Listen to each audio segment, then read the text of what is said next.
Today I am going to explain the next topic from our subject Human Resource Management. इसका जो हम अगला topic discuss करने जा रहे हैं वो है प्रोसेस ऑफ जॉब एनालिसिस। इसके पहले हमने जॉब एनालिसिस के मीनिंग को समझा था और उसके एक अन्य विषय पर मैंने बात की थी importance of job analysis. Importance और मीनिंग समझने के बाद अब जो अगला टॉपिक हमारा आता है वो है process of job analysis. Means कि whenever we are analysing the job, जब हम जॉब को विश्लेषण करते हैं तब उसकी जो प्रोसेस हमें फॉलो करनी होती है उस प्रोसेस का आज हम अध्ययन करेंगे। तो जो प्रोसेस है जॉब एनालिसिस की उसमें फर्स्ट स्टेप हमारी आती है ऑर्गेनाइजेशनल एनालिसिस। जब भी आप जॉब को एनालाइज करने जाते हैं तो first of all you have to analyse the organisation also. आप किसी भी चीज़ का अगर विश्लेषण करेंगे तो सबसे पहले आपको उसकी बेसिक इन्फॉर्मेशन के बारे में पता होना चाहिए। तो जब हम जॉब को एनालाइज कर रहे हैं कि भाई किस तरीके का जॉब हमें ऑर्गेनाइजेशन की तरफ से प्रोवाइड करना है या किस तरह के ह्यूमन रिसोर्स की, किस तरह के एम्प्लॉयज़ की हमको आवश्यकता है, तो first of all we will analyse the organisation कि भाई ऑर्गेनाइजेशन में किन कौन कौन सा डिपार्टमेंट है, हमारी ऑर्गेनाइजेशन जो लार्ज है या वो स्मॉल ऑर्गेनाइजेशन है, नेचर क्या है हमारी ऑर्गेनाइजेशन का, मतलब क्या प्रोडक्ट किस तरह की सर्विसेज को डेवलप किया जाता है हमारी ऑर्गेनाइजेशन में। तो ये सारी चीज़ें जो हैं वो ऑर्गेनाइजेशन एनालिसिस का हिस्सा होती हैं। इस फर्स्ट स्टेप में हम ऑर्गेनाइजेशन को प्रॉपरली क्या करते हैं, एनालाइज करते हैं, हम आइडेंटिफाई करते हैं, चीज़ों का पता लगाते हैं जो हमारी ऑर्गेनाइजेशन से संबंधित है, जो हमारी संस्था से संबंधित है। अब इसके अंदर जो मेन चीज़ें इन्वॉल्व होती हैं, किसके अंदर, जॉब को एनालाइज करते टाइम हमें क्यों ऑर्गेनाइजेशन के टूवर्ड्स जाना है, हमें क्यों ऑर्गेनाइजेशन की बातों का पता लगाना है, वो इसलिए कि जब हम किसी चीज़ को डीप में जाकर स्टडी करते हैं तो हम ज़्यादा बेहतर उसके बारे में पता लगा पाते हैं। अब हमें पता ही नहीं है, मान लो कि हमें कितने नंबर ऑफ एम्प्लॉयज़ की रिक्वायरमेंट है और जस्ट हमने सिर्फ ऐड दे दिया टीवी में या sorry not in TV, newspaper, या फिर हम इंटरनली एक्सटर्नली हम क्या कर रहे हैं, हमारे जो वैकेंट सीट्स हैं उनको फिलअप करने का सोच रहे हैं, उन पे लोगों की भर्तियां करने का सोच रहे हैं, बट अभी हमें इन फ्यूचर का कंडीशन मालूम ही नहीं है। वो हमारे प्रोडक्शन से रिलेटेड हो सकता है, वो एट द टाइम मार्केट में क्या ट्रेंड चल रहा है उससे रिलेटेड हो सकता है, वो कस्टमर की डिमांड से रिलेटेड हो सकता है। तो इस तरीके से जब भी हम ऑर्गेनाइजेशन को एनालाइज करते हैं तो हमको जॉब एनालिसिस में क्या मिलती है, सहायता मिलती है, तब हम जॉब का विश्लेषण और बेहतरीन तरीके से कर सकते हैं। Next step is the select the representative position. Select the representative position का मतलब कि ऑन विच लेवल आपको ऑर्गेनाइजेशन के किस लेवल पर रिप्रेजेंटेटिव की आवश्यकता है, कि now he is the person और she is the person who will take over the all responsibility of those related position, जो उस पोजीशन की सारी जिम्मेदारियां आपसे लेगा या लेगी। तो उस तरीके से जब हम किसी भी पोजीशन को पता जब हम किसी जॉब का पता लगाते हैं तो हमें ये भी पता लगाना आवश्यक होता है कि हमें किस पोजीशन पे रिप्रेजेंटेटिव की आवश्यकता है। पद तो हमारे यहाँ खाली है, लेकिन who will be the current representative for those situation will be hand over to whom we will hand over all the situations and the responsibility for the representation, जिसको हम आने वाले समय में रिप्रेजेंटेशन करने के लिए अपने उस पद को रिप्रेजेंट करने के लिए जिम्मेदारियां देने जा रहे हैं। जैसे सपोज हमको मैनेजर के लिए रिक्वायरमेंट है तो manager will be the representative of any department, जो उस डिपार्टमेंट को क्या करता है, रिप्रेजेंट करता है। जैसे कॉलेज में जैसे स्कूल में हमारे मॉनिटर हुआ करते थे, तो जब भी कोई मेन मीटिंग होती थी, जो प्रिंसिपल्स होते थे दे आर कॉल देम, ठीक है, वो उनको बुलाते थे, तो कौन आता था, पूरी क्लास जाती थी क्या, नहीं, ओनली द रिप्रेजेंटेटिव, कि भाई ये 12th का मॉनिटर है, ये 10th का है, तो only the representatives are there. तो in this situation same organisation में भी क्या होता है, जो रिप्रेजेंटेटिव्स होते हैं they are presenting all over the departments activities and the performance. That's why कि रिप्रेजेंटेटिव की पोजीशन का चयन करना भी जरूरी होता है किस प्रक्रिया में, job analysis. Next collect data.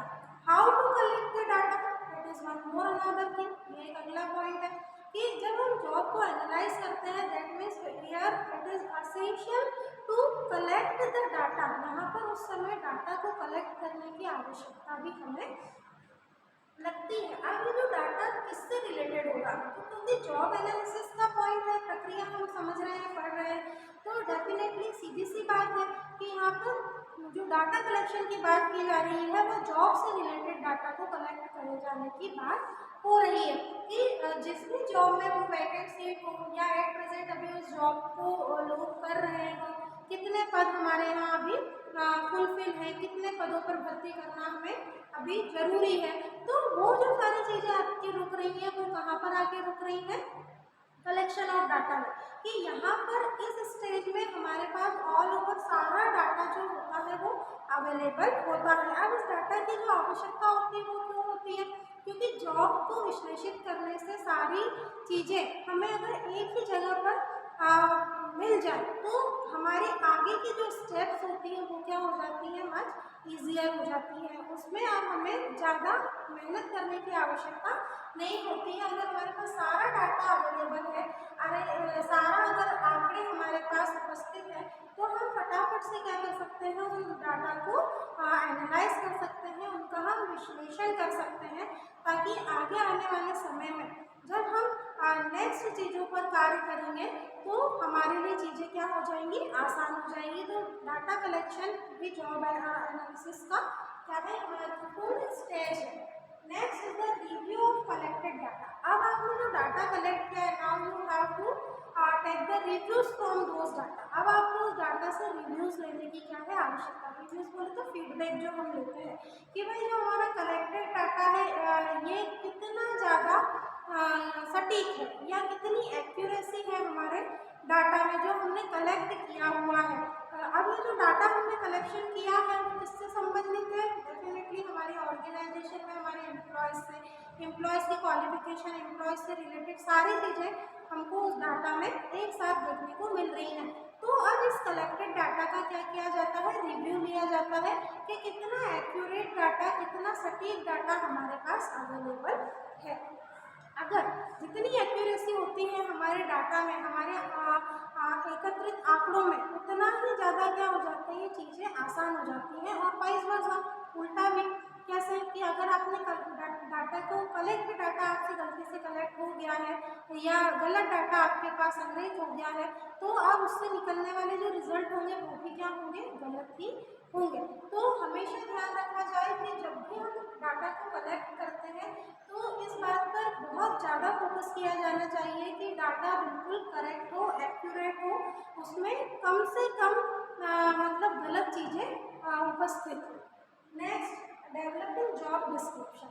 अब डेवलपिंग जॉब डिस्क्रिप्शन का क्या मतलब होता है कि जब भी देखो आपको अगर किसी ऑर्गेनाइजेशन में जाकर रिव्यू देना है, अगर वहाँ पर वैकेंसी निकली है तो आप कैसे पता लगाते हैं कि ये जॉब हमारे अनुसार है या नहीं, या इस जॉब के लिए हम फिट हैं या नहीं। तो आप जॉब डिस्क्रिप्शन में देखते हैं कि भाई अगर इलेक्ट्रीशियन की कितनी वैकेंसी निकली और आपको मालूम है कि इलेक्ट्रीशियन हैं आप हैं, तो ही आप उस पद पर जाकर अपनी एप्लीकेशन देंगे, अपना रिज्यूम देंगे, है ना। अगर इलेक्ट्रीशियन की जॉब निकली ही नहीं है, किसी कंपनी ने इलेक्ट्रीशियन की रिक्वायरमेंट निकाली नहीं है, तो आप जाकर बेवजह तो अपना डाटा, अपना रिज्यूम वहाँ पर देंगे नहीं। तो इस तरीके से जब भी जॉब को डिस्क्राइब किया जाता है तो वो भी बिल्कुल क्या होना चाहिए, सटीक होना चाहिए, ताकि जितनी भी एप्लीकेशन, जितने भी रिज्यूम्स हमारे पास आए वो सारे क्या हो, हमारे काम के हो। अगर आप जॉब को डिस्क्राइब ही नहीं कर पा रहे तो अननेसेसरी लोग अपने रिज्यूम्स हमें देकर चले जाएंगे, जिसकी अभी हमें आवश्यकता नहीं है। तो जॉब डिस्क्रिप्शन को भी डेवलप करना बहुत ज़्यादा क्या हो जाता है, आवश्यक हो जाता है under the process of job analysis. क्योंकि जितनी क्लियरली मेंशन किया होगा कि क्या जॉब है, इस जॉब के लिए आपको क्या क्या जिम्मेदारियां दी जाएंगी, या जॉब के साथ साथ आपको और किन किन चीज़ों को भी साथ में ध्यान रखना है, या ये काम भी आपसे ऑर्गेनाइजेशन में करवाया जाएगा।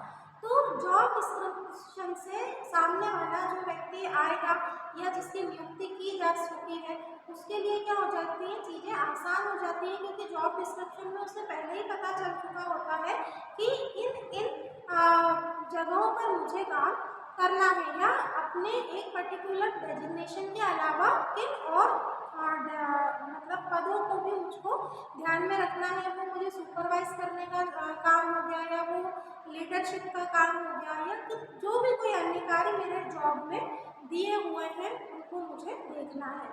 Next is the developing job specification. अब it is not necessary only that you are assigning the duties and the responsibilities to your employer, साथ ही साथ आपको ये भी देखना होता है कि उसका एकेडमिक बैकग्राउंड कितना फिट है, उसको क्या एक्सपीरियंस है। जो आप जिस भी एम्प्लॉय को आपने जॉब दिया है या जॉब देने जा रहे हैं, तो जो जॉब आपका स्पेसिफिकेशन हो गया उसकी डेवलपिंग भी क्या होती है, आवश्यक होती है। उसका भी धीरे धीरे आपको क्या करना होता है, डेवलपमेंट करना होता है, क्योंकि जितनी बेहतर तरीके से आप जॉब को क्या कर पाएंगे, बता पाएंगे, जॉब के जो आवश्यकता है आपकी, या जिन जगहों पर आपने लोगों को जॉब रखने के लिए नियुक्तियां निकाली हैं, वो सारी चीज़ें क्या हो जाएंगी, जॉब स्पेसिफिकेशन से क्लियर हो जाएंगे। जब भी जॉब दिया जाएगा तो ऐसा नहीं कि रिज्यूम आए हैं हमने तो बस क्या कर दिया, जॉब दे दी। आपको इंटरव्यूज लेके उनका एकेडमिक बैकग्राउंड को चेक करके, उनके क्वालिफिकेशन, उनके एक्सपीरियंस, उनके नॉलेज, जो कि आप इंटरव्यू में चेक करोगे, ठीक है। उस समय सारी चीज़ों को क्या किया जाता है, बड़े बारीकी ढंग से चेक किया जाता है, और इंटरव्यू लेते टाइम हर उन चीज़ों पर ध्यान रखा जाता है कि भविष्य में भाई, अच्छा कई बार ये भी होता है कि क्वालिफिकेशन है, नॉलेज है, एकेडमिक बैकग्राउंड फिट बैठ रहा है, लेकिन जो एम्प्लॉय है वो हमको उस बंदे में वो क्वालिटी नज़र नहीं आ रही है, सब कुछ सही है, लेकिन जब हम उसकी दूसरी बातचीत, जब हमने इंटरव्यू में और भी चीज़ें उससे पूछी, तो शायद हमको इस तरीके से चीज़ें नहीं आसानी से समझ में आई कि ये व्यक्ति उस जगह के लिए मतलब फिट होगा या नहीं होगा।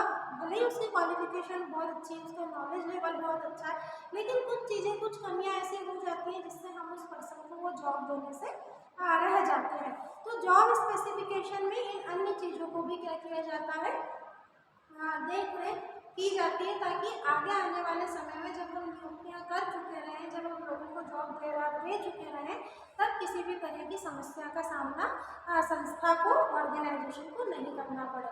So it is all about the process of job analysis. Job analysis की ये प्रक्रिया है जिसमें हमने 6 अलग अलग चरणों के बारे में स्टडी की है, और जब भी प्रोसेस के बारे में पूछा जाता है तो आपको फ्लो चार्ट में ही उन पॉइंट्स को क्या करना होता है, एक्सप्लेन करना होता है। इस तरीके का फ्लो चार्ट बना के फिर इनके एक एक पॉइंट्स को लिख के वन बाय वन, ठीक है, आप क्या करते हैं, फिर उनको एक्सप्लेन करते हैं। तो इससे जो आपका आंसर होता है वो इजीली जो एग्जामिनर होता है वो कैच कर लेता है कि हाँ, वन बाय वन चीज़ों को पॉइंट वाइज क्या किया गया है, एक्सप्लेन किया गया है। तो this topic is completed now.